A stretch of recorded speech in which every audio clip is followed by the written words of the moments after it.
हरे कृष्णा। इस बार 17 सितंबर 2025 को इंदिरा एकादशी आ रही। यह पितृपक्ष में आने वाली अत्यंत महत्वपूर्ण एकादशी है, जिसका पालन करके व्यक्ति अपने पूर्वजनों को मोक्ष प्रदान करवा सकता है, उन्हें अनंत फल अर्पित कर सकता है। आश्विन मास के कृष्ण पक्ष में आने वाली इंदिरा एकादशी श्रद्धा के समय में आती है, इसलिए इसका पालन भी शास्त्रोक्त विधि से पूर्ण नियम अनुसार करना चाहिए। हमारे शास्त्रों में वर्णन आता है कि अगर किसी की मृत्यु एकादशी के दिन हो जाती है, तब पर भी उनकी श्रद्धा क्रिया एकादशी के दिन नहीं करनी चाहिए, क्योंकि एकादशी वाले दिन पितृगण भी अन्न युक्त भोजन स्वीकार नहीं करते हैं। इसलिए आप उनका श्रद्धा द्वादशी के दिन कर सकते हैं या फिर सर्वपितु अमावस्या वाले दिन कर सकते हैं। तो आखिर इस एकादशी का पालन कैसे करना चाहिए, इसी विषय में आज हम बात करेंगे। तो चलिए आज के इस वीडियो में जानते हैं कि इस बार इंदिरा एकादशी का पालन करने की शास्त्रोक्त व्रत विधि क्या है। आइए आज का वीडियो आरंभ करते हैं। इस बार इंदिरा एकादशी आ रही है 17 सितंबर 2025 बुधवार के दिन, और इस एकादशी का प्रण करने का समय रहेगा अगले दिन यानी 18 सितंबर 2025 गुरुवार के दिन सुबह 6:12 से लेकर 10:18 के बीच में। आइए अब देखते हैं कि इस एकादशी का पालन कैसे करना चाहिए। इस एकादशी के महात्म्य का वर्णन करते हुए भगवान श्री कृष्ण, जो भी व्यक्ति इस एकादशी का श्रद्धा और नियम पूर्वक पालन करता है, वह अपने पूर्व और वर्तमान जन्म के सभी पाप कर्मों से मुक्त हो जाता है। इस मास में जो भक्त पूर्ण श्रद्धा से संकल्प लेकर एकादशी का व्रत पालन करता है, उसे अनंत गुना अधिक पुण्य फल की प्राप्ति होती है। एकादशी के एक दिन पहले यानी दशमी के दिन सूर्यास्त से पहले भोजन ले लेना चाहिए। उसके बाद अपने मुंह, हाथ और दांतों को अच्छे से स्वस्थ करके अपने मन तथा इंद्रियों को नियंत्रित करके परम भगवान श्री कृष्ण के ऊपर ध्यान केंद्रित करते हुए स्वयं को एकादशी व्रत पालन के लिए तैयार करना चाहिए। एकादशी के दिन प्रातः ब्रह्मा मुहूर्त में उठ जाइए। ब्रह्मा मुहूर्त यानी सूर्यास्त से कम 1.5 घंटा पहले यह समय आध्यात्मिक साधक के लिए सबसे अच्छा माना गया है, और इसी वजह से अष्टांग हृदय सूत्र 2:1 में कहते हैं, ब्रह्मा मुहूर्त उत्तिष्ठता सर्वथो रक्षाधर्म आयुष, यानी स्वस्थ मनुष्य को अपनी आयु की रक्षा के लिए ब्रह्मा मुहूर्त में उठना चाहिए। उठने के बाद स्नान इत्यादि से स्वयं को शुद्ध कर लीजिए। अगर संभव हो तो आप किसी पवित्र नदी में स्नान करें, और अगर यह संभव ना हो तो अपना स्नान के जल में ही गंगा जल मिले और उसे जल से स्नान करें। अब स्नान करने के बाद आपके घर में जो पूजा का स्थान या मंदिर है उससे और आसपास के स्थान में स्वस्थ करें। फिर अपने गुरु का स्मरण करते हुए और श्री हरि की जयकार करते हुए घंटी बजाकर भगवान को जगाकर सबसे पहले उन्हें कोई भी मीठा पदार्थ का भोग लगाइए। जब तक भगवान भोग स्वीकार करते हैं, तब तक आप भगवान की प्राप्तकालीन मंगला आरती करने की संपूर्ण तैयारी कर ले। अब 15 मिनट बाद भगवान के पास से भोग ले लीजिए, फिर मंगला आरती करें या फिर उसका दर्शन करें। अगर आप मंगला आरती नहीं कर सकते हैं तो आप अपनी जो भी प्राप्तकालीन दैनिक पूजा करते हैं वह संपन्न कर लीजिए। उसके बाद आप भगवान के समक्ष हाथ में गंगा जल लेकर एकादशी का संकल्प लीजिए, और संकल्प लेते हुए भगवान से इस प्रकार प्रार्थना कीजिए कि हे प्रभु, आपकी प्रसन्नता हेतु और अपने शुद्धिकरण हेतु मैं इस एकादशी का पालन करने जा रहा हूँ। इस दिन मैं भोजन से विरत रहूंगी और अगले दिन अन्न ग्रहण करूंगी। हे पुंडरीकाक्ष, हे अच्युत कृपया मुझे अपनी शरण में लीजिए। इस प्रकार संकल्प लेकर हाथ में रखे हुए उस गंगा जल को अब तुलसी के पौधे में अर्पित कर दे। अब समय है तुलसी देवी की पूजा आराधना करने का। तुलसी देवी को एक मध्य उच्च आसन पर स्थापित करिए। उन्हें आवश्यकता अनुसार जल प्रदान कीजिए। उनके समक्ष घी का दीपक प्रज्वलित करिए और उनकी कम से कम 3 बार प्रदक्षिण करिए। उन्हें प्रणाम करिए और इस मंत्र का उच्चारण कीजिए। वरदाय तुलसी देवाय प्रियाय केशवाशये कृष्ण भक्ति पदे देवी सत्यवन नमो नमः। इस मंत्र का अर्थ है वृंदे हे तुलसी देवी, आप भगवान केशव की प्रिय है। हे कृष्ण भक्ति प्रदान करने वाली सत्यवर्ती देवी, आपको मेरा बार बार प्रणाम है। अब समय है उनके समक्ष बैठने हरे कृष्ण महामंत्र का जप करने का। हरे कृष्णा हरे कृष्णा हरे कृष्णा हरे हरे राम राम राम हरे हरे।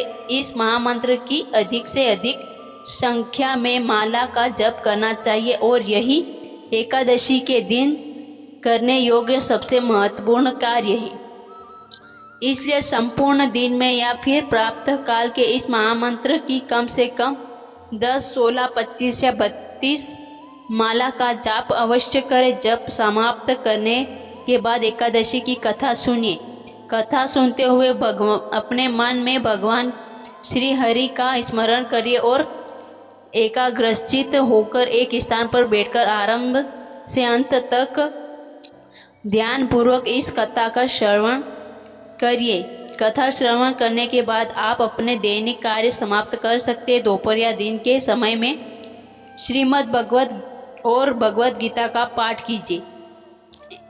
एकादशी के दिन अधिक से अधिक भगवान श्री कृष्ण की लीलाओं और शिक्षाओं का श्रवण तथा पठन करना चाहिए। भगवान की लीलाएं श्रीमद् भगवत में है और शिक्षाएं भगवत गीता में। इस दिन आप हमारे चैनल में जाकर भगवत गीता भी सुन सकते हैं। एकादशी के दिन हम उपवास का पालन करते हैं और यह उपवास 3 प्रकार के होते हैं: निर्जली, सर्जल और सफल।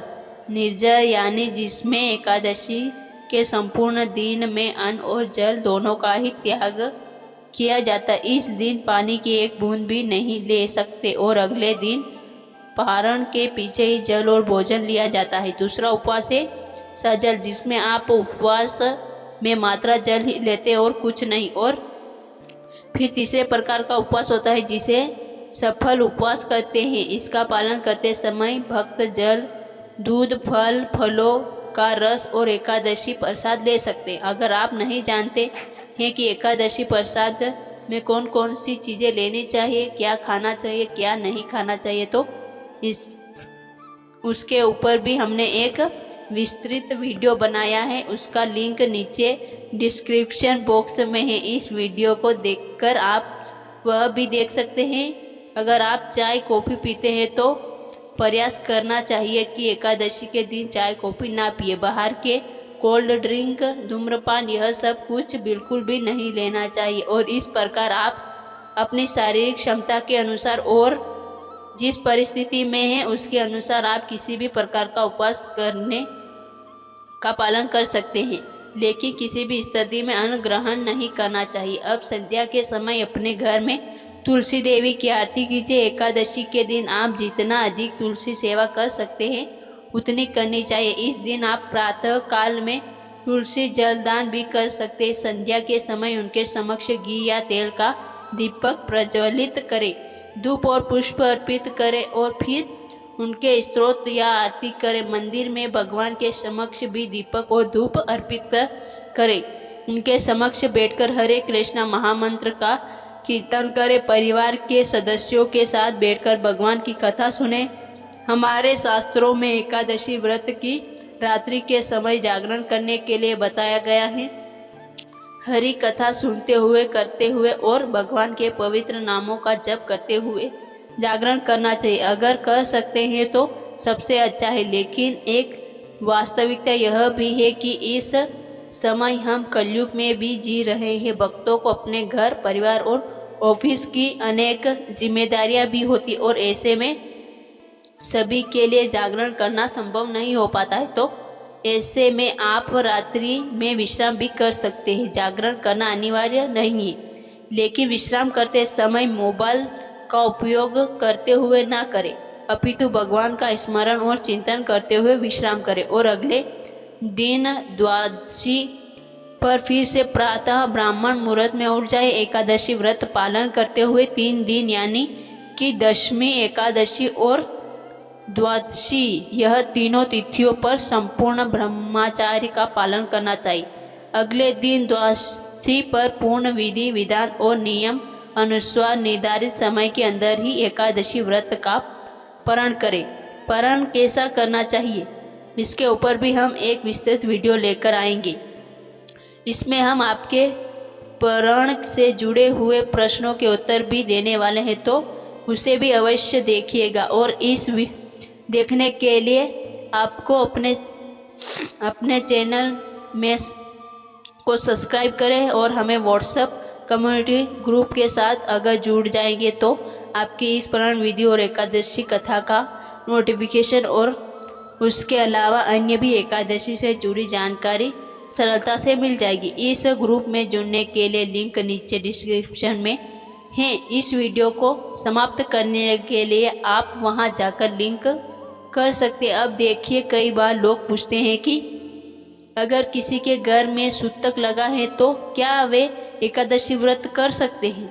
तो इसका उत्तर है हाँ, बिल्कुल कर सकते। इसका आपके घर में किसी की मृत्यु हुई है या फिर किसी का जन्म हुआ है तो भी आप एकादशी व्रत कर सकते। बस ध्यान रखना है कि इस व्रत की आप कोई भी पूजा इत्यादि नहीं कर सकते। आप उपवास रख सकते हैं, हरे कृष्ण महामंत्र का अधिक से अधिक जप कर सकते हैं, एकादशी की कथा सुन सकते हैं और भगवत गीता का पाठ भी कर सकते हैं। एक और महत्वपूर्ण प्रश्न है जो कई बार हमारे पास आता है कि एकादशी के अगले दिन भी अगर किसी का कोई व्रत या उपवास हो तो वह एकादशी का प्रण कैसे करे। इसका उत्तर हालांकि हमने अपनी पिछली कई वीडियो में दे दिया है। तो देखिए, कई बार ऐसा होता है कि द्वादशी और त्रयोदशी तिथि एक साथ आ जाती है, तो त्रयोदशी के दिन किए जाने वाला प्रदोष व्रत भी अगले दिन ही पड़ जाता है।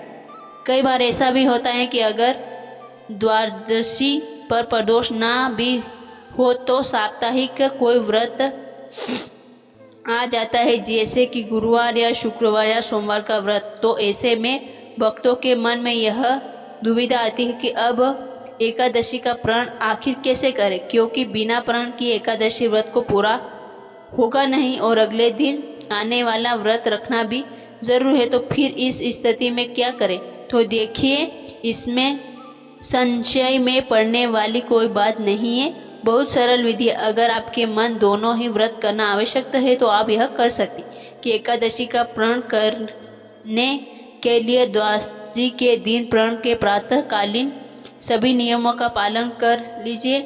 ब्रह्मा भोजन और दान इत्यादि सब कुछ कीजिए। उसके बाद आप अपने घर में से एक चावल का दाना लीजिए, उसे भगवान को अर्पित कीजिए। भगवान से प्रार्थना कीजिए कि आप एकादशी व्रत का प्रण करने के लिए इस दाने को आपको समर्पित करते हैं, कृपया इसका स्वीकार करें। उसके बाद अगले दिन का व्रत जिस दिन भी देवी देवताओं का है, उन देवी माँ से या फिर शिव जी से प्रार्थना कीजिए कि हे माता या हे प्रभु, मैं आपका एकादशी व्रत का पालन करने के लिए ही इस एक चावल के दाने को स्वीकार कर रही हूँ। आपके व्रत में मेरी पूर्ण निष्ठा है, इसलिए कृपया आप मेरे इस चावल के दाने को स्वीकार करने के लिए कार्य को अपराध मत समझिए। मैं अब आपके इस व्रत का पूर्ण श्रद्धा और नियम पूर्वक पालन करने जा रही हूँ, आपका आशीर्वाद प्रदान कीजिए। इस प्रकार प्रार्थना करके फिर आप अगले दिन का व्रत आरंभ, उसकी पूजा अर्चना या जो भी विधि विधान है उसका पालन कीजिए और इस प्रकार आप एकादशी व्रत का प्रण कर भी सकते हैं और अगले दिन के व्रत का पालन भी हो जाएगा और आपको कोई अपराध भी नहीं लगेगा। तो यह थी एकादशी निष्ठा और नियम पूर्वक पालन करने की संपूर्ण जानकारी और व्रत विधि। हमें आशा है कि यह आपको सरल और उपयोगी लगेगी। अगर ऐसा है तो इस वीडियो को लाइक करें और अपने मित्रों और परिजनों को शेयर करें जो एकादशी व्रत करना चाहते हैं या फिर करने वाले हैं, इससे उनको भी लाभ मिलेगा। तो चलिए आने वाली एकादशी का श्रद्धापूर्वक पालन करने की संपूर्ण तैयारी भी करते हैं। बाकी चीज़ों के साथ साथ अपने मन और चेतना को भी एक एकादशी पालन करने के लिए तैयार करते हैं। हरे कृष्ण।